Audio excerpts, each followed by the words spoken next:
Yeah, it's funny how the crowd outside the studio gets a little bit bigger when an Avett brother walks in these days. I don't recall Dolph Ramseur, the manager for the Avetts, is in here too. I don't recall a big crowd when you guys came in here about, what was it, 17 years ago? Been a while. God, it's been that long. That's hard to believe. Well, has it been that long? Was it 2001, about 2000? No, I guess it was 2003, I guess. Three? Mignonette had just been out? Well, Carolina Jubilee is what That's got what us. it was. We were waiting for Mignonette. Yeah, 'cause I dropped that off one day, and your producer a couple of days later called me. I remember calling the guys like, man, I can't believe this, but John wants you on. Well, you called me and said, hey, I got this band out in Concord. Would you have them on? And I listened to the CD, and I wasn't quite sure how to classify them.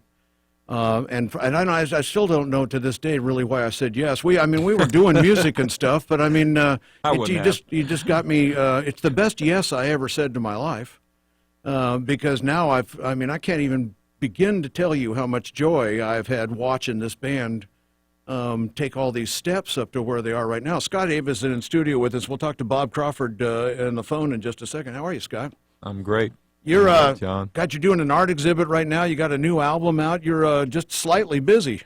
Man, forget about all that stuff. Well, no, we're here for John Hancock's retirement. No. No, I'm. Yeah, I am busy, but.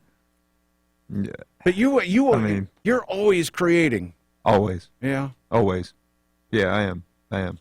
I can't remember the quote, and I won't paraphrase it, but you pretty much surmised this. I'm an artist, and you don't classify me as musical or art or I'm an artist, and so that's what motivates you. Does one ever get in the way of the other? They sure do. They did today.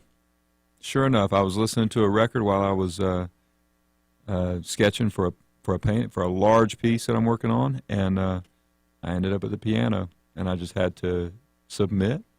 And that was the other kind of question I wanted to ask you about songwriting process. What did the lyrics come before the tune, or can it be either or? I mean, for instance, today I just lifted some lyrics. I just sang my own lyrics over the melody I was hearing from the band I was listening to, and I said, well, I'm just going to take those and go upstairs. And there was something. But it's a discipline because your mind is set to be a songwriter and your mind is set to be an artist. So, I mean, you've kind of disciplined your mind to work that way to the point that things are allowed to come in. Yeah, it's like a junk man. I just see, I don't think I could write a song. And I say that and think, well, sure you could if you practiced, but you guys have done this now for a long, long time. I got a kick out of the Toppin Elton John story where they're hardly ever in the same room. He writes the lyrics. Yeah. Elton John writes the music. Is that how you and Seth work at all? Well, actually, today I sent the idea straight to Seth because I didn't see him. I just sent it to him to see if he would respond to it, if there was a spark there. And he'll dwell on that for a while, or maybe I don't know. Maybe not. Yeah, it's one of the many ways we work, and I don't know that we've ever accepted or acknowledged one way to work, which has been it's a double-edged sword. It's been good for us, but it also has helped keep a slower pace, which has been good for us as well. That when you guys first signed with Dolph. You were on the road all the time. Mm-hmm. We were. But that's good. I was thinking the other day about I don't think it was the first time you ever played Spirit Square, but early in my association with you, you played Spirit Square, and I went down there. And that was back in the days when you guys were tearing up equipment. I mean, demolishing equipment. But that was kind of what your reputation had been, and you were coming off the Nemo days back in those days? We were, yeah. We attacked it. So you were still kind of thinking we want to be a rock and roll band, but yeah, I think we really wanted to earn our your chops. Yeah, and I think it's surprising that people wanted to see that.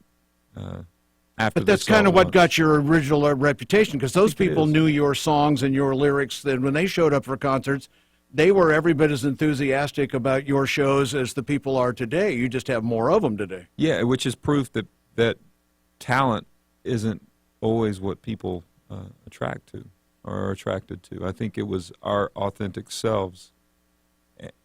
Seeing someone do that and be the loudest self that they can be, I think that's what we were doing. I'm pretty sure. I don't know that we weren't we weren't. Seth was singing pretty well, but my singing has improved over the years. Like I know that for a fact. But you guys play 10 times better than you did We back do. in those days. We I do. mean, you guys By are default. really, really good, and you do it every day for 200 and some odd shows a year. You're gonna get really good. It's going to get better. Do you ever go back and listen to songs and wish you could do them over again? You're kind of a perfectionist, so do you dissect? Nope, I sure don't. I think they're exactly how they should have been. If we ever re-record songs, it'll be for the fun of re-recording them again, but not to fix it. There's nothing to fix. One of the dynamics of the band that's changed recently is Bonnie's in it. She is our And sister. this is your sister, and Yep. she had sung the original "Swept Away," if I remember correctly, because I always wanted to hear you guys do that with Emmylou Harris. Yeah. Don't tell Bonnie that. No, well, I won't now. But she's fit right in. I sat there and watched her at Red Rocks, and I first thing I thought of was her family, and how they reacted to that. So how did that all come about? Because I knew you needed a keyboard player at that point. Yeah. Well, we want any band additions to be sincere and to be real. It wasn't just let's go pick the best out there studio musician. But after Paul left, Bonnie came out to just join us for a few weekends, and Bonnie's a really great piano player. She's really, really talented, and she's getting better and better even. And then watching Willie Nelson with Bobby, you start seeing sort of how the family band really, really works, and see how it's proof that it works for long periods of time. And that bond, is it's natural. It's not by choice. We didn't design this. This was designed by something bigger. So that's a beautiful reality.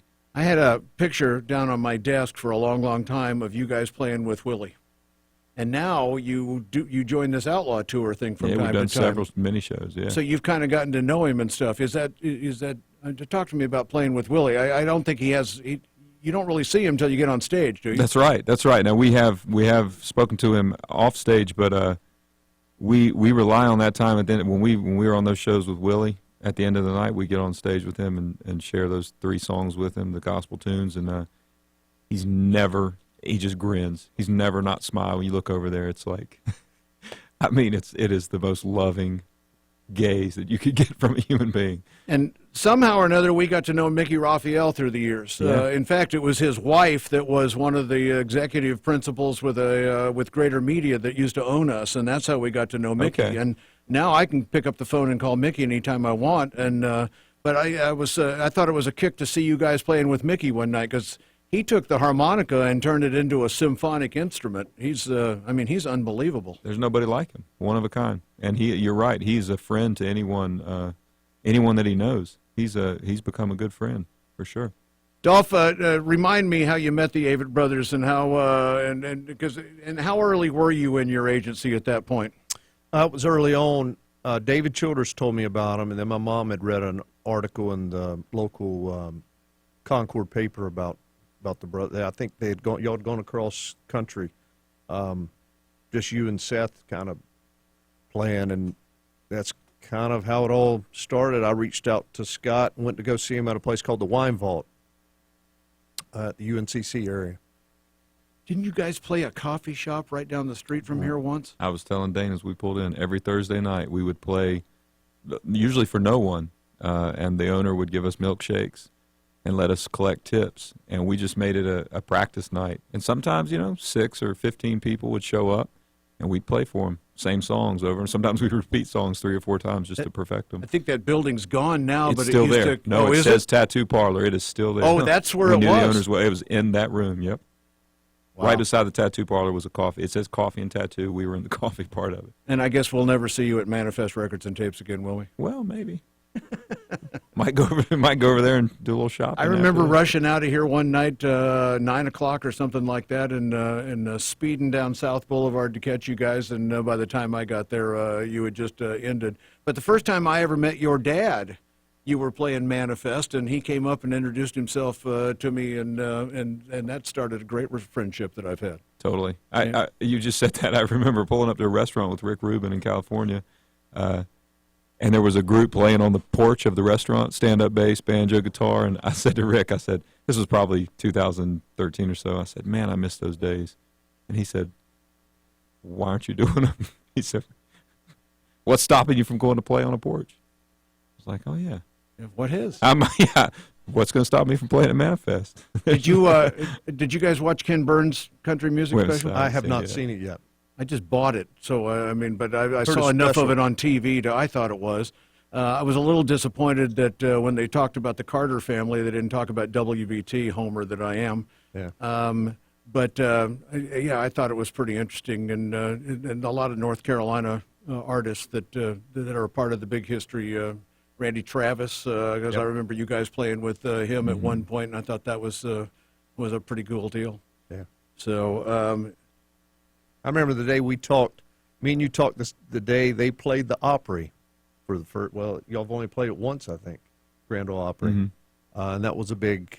You were asking Bob about big day. That was a big day. I just can still remember that. I would never do this again, but and Scott won't remember this, but you guys were coming off the stage at the Grand Ole Opry on your first play, and I called you on the phone, and you answered. Heck yeah, I did. And I John said- Hancock was calling and me. I said, man, that was just the coolest thing. You just played the Grand Ole Opry. But I've thought about that 100 times, thinking, okay, well, as soon as they finish this last song at Red Rocks, I'm calling Scott. I don't know if I don't know if this is crazy, but it feels and it felt good to be part of this legacy. You know? It's. I mean, Every now and then, I asked you a little bit earlier, Madison Square Garden. I mean, is that almost too big when you play it the first time? Or you just you don't like to look at anything as too big. You like to look at it as another date. I mean, I was born to play those. I was born to play Madison Square Garden. Yeah. I mean, I believe that. I believed it when I was 8 years old. I just was going to do those kind of things. You said that to me at the Hall of Fame night, the WBT Hall of Fame night. I made reference to the point that I wanted to put my picture in the picture show. I wanted to be a player on a radio station someplace. And you said to me, yeah, I wanted to be famous when I was a kid too. And I thought to myself, because sometimes you feel guilty about wanting to be famous. But there's nothing wrong with that. Nah, everybody's got it in them. Yeah. Hey, one of the great joys of my life is, and I mean that sincerely. First of all, to know all you guys, and Dolph, I consider you a close friend. Well, I appreciate it, John. But to have met you guys as early as I did, and then be able to watch you go where you've gone in the last 20 years. God, what a great view I've had. You gave us a great gift, John, to allow us to come on here and play. I love you, John. Yeah, Thank you so much for that. You're nice to say that, but I think you'd have probably done what you did without me. No, I don't know. I don't know about that. So I don't know. Let's say we wouldn't have. Scott Avett, okay, I'll tell that to all my friends too. They do nothing without me. Scott Avett and Dolph Ramseur and Bob Crawford, thank you for coming in on my last day. I appreciate it. Hey, thank you. Thank you, John. What an honor.